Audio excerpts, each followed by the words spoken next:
అంబేద్కర్ కోనసీమ జిల్లా రాజోలు నియోజకవర్గంలో సఖినేటిపల్లి మండలం అంతర్వేది శ్రీ లక్ష్మీనరసింహస్వామి ఆలయంలో ధనుర్మాస ఉత్సవాలు ఈ నెల 17 నుండి జనవరి 14వ తేదీ వరకు జరుగుతున్నాయని అసిస్టెంట్ కమిషనర్ మోకా నాగవరప్రసాద్ తెలియజేశారు. ప్రతిరోజు ఉదయం 4:30 గంటలకు శ్రీ స్వామివారి ఆర్జిత అభిషేకం అనంతరం శ్రీ స్వామివారి గ్రామోత్సవం నిర్వహిస్తామన్నారు. మిగిలిన ఆర్జిత సేవలన్నీ మామూలుగా జరుగుతాయని తెలియజేశారు. ఆలయ అసిస్టెంట్ కమిషనర్ నాగవరప్రసాద్ స్థానాచార్యులు రామరంగాచార్యులు తెలియజేశారు. శ్రీ గురుభ్యో నమః. శ్రీ లక్ష్మీనరసింహస్వామివారి దేవస్థానం అంతర్వేది.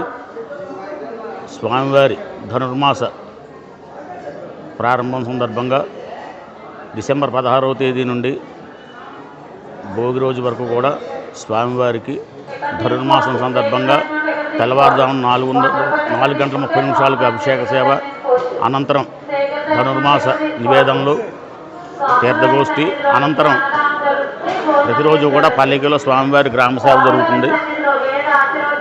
అలాగే 30వ తేదీ ముక్కోటి ఏకాదశి, వైకుంఠ ఏకాదశి సందర్భంగా ఉదయం 6:30 గంటలకు స్వామివారి ఉత్తర ద్వార దర్శనం నిర్వహించబడుతుంది.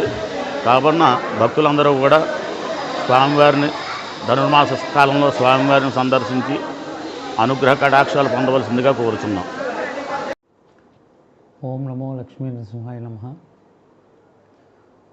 ప్రముఖ పుణ్యక్షేత్రమైనటువంటి అంతర్వేది దేవస్థానం నందు ధనుర్మాస ఉత్సవాలు 17, 12, 20 తేదీ నుంచి ప్రారంభమవుతాయి.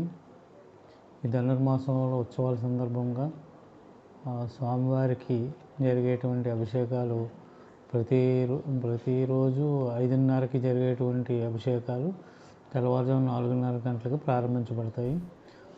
తదుపరి ఆ కార్యక్రమాలన్నీ పూర్తి చేసుకున్న తర్వాత స్వామివారి గ్రామోత్సవ కార్యక్రమం నిర్వహించబడుతుంది. ప్రకాశం జిల్లా గిద్దలూరు మండలం